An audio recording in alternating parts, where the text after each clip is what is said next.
তো তোমরা আগের ব্লগে দেখেছিলে মটনটা ম্যারিনেট করে রেখেছো, সেটা আমি ফ্রিজ থেকে বার করে নিয়েছি।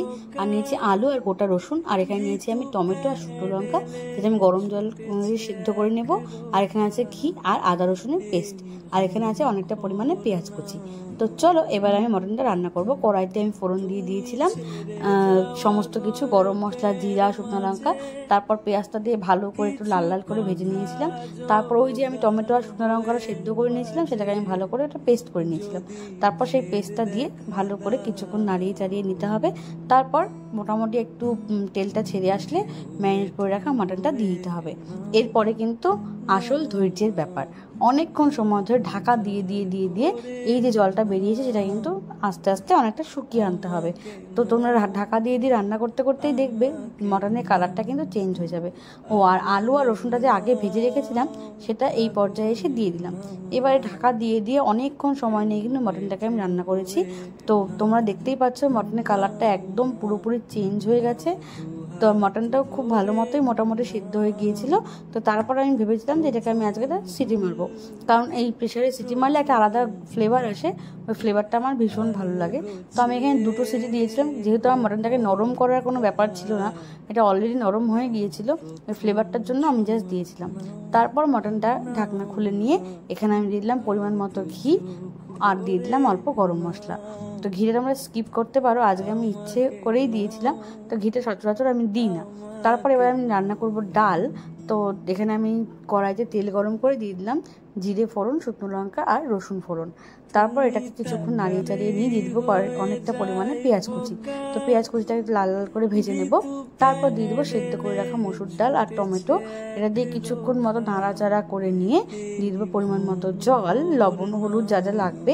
তারপর দিয়ে দেবো ধনেপাতা কুচি। তো দেখো এখানে আমার ডালটাও একদম রেডি হয়ে গেছে। আজকে আমার মেনুতে খুব একটা বেশি কিছু ছিল না। তো আজকে আমাদের বাড়িতে গেস্ট কারা আসবে তা আমি একটু পর বলছি।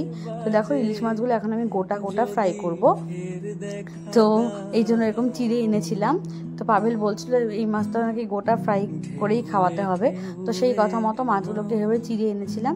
তারপর এটাকে এখনও গোটা গোটা ভেজে নেব। তো আমাদের আজকে মেনু ছিল ইলিশ মাছ ভাজা, তার তেল আর কাঁচা লঙ্কা, তার সঙ্গে ছিল পটল ভাজা, ডাল আর মাটন। আর দেখো আমাদের বাড়ির পেছনে ওই যে ঘরটা হচ্ছে, ওখানে একটা দাদা থাকবে, দাদা আর বৌদি। তো ওদের নতুন ঘর এসেছে, সেই ঘর বানাবে আর আমাদের বাড়ির পেছনে এইভাবে ঘর বানিয়ে থাকবে। আমার কিন্তু বেশ মজা লাগছিল এই ব্যাপারটা, আর অনেক দিন পর মাটির ঘর দেখছিলাম, খুব ভালো লাগছিল। তো দাঁড়িয়ে রান্না বান্না শেষ করে অনেকক্ষণ ঘর বানানো দেখছিলাম। তো তারপর আমি স্নান করে পুজো দিয়ে নিলাম।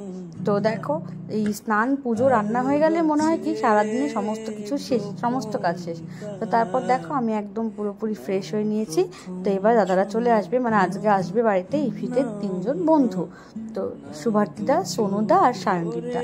দাদারা অলরেডি চলে এসেছে, অনেক লেট করে এসেছে।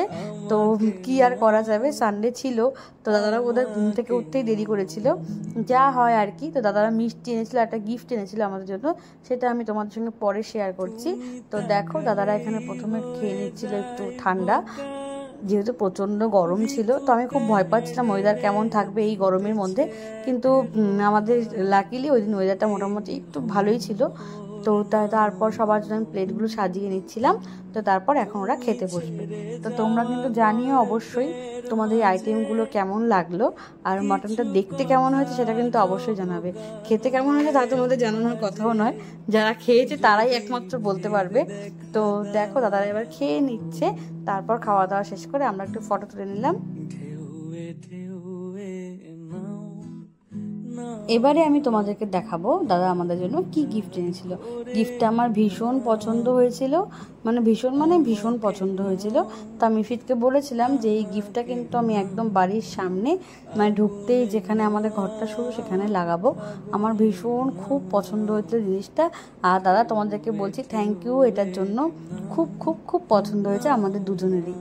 বাই, দেখা নেক্সট ভিডিওতে। ততক্ষণ তোমরা খুব ভালো থেকো আর সুস্থ থেকো।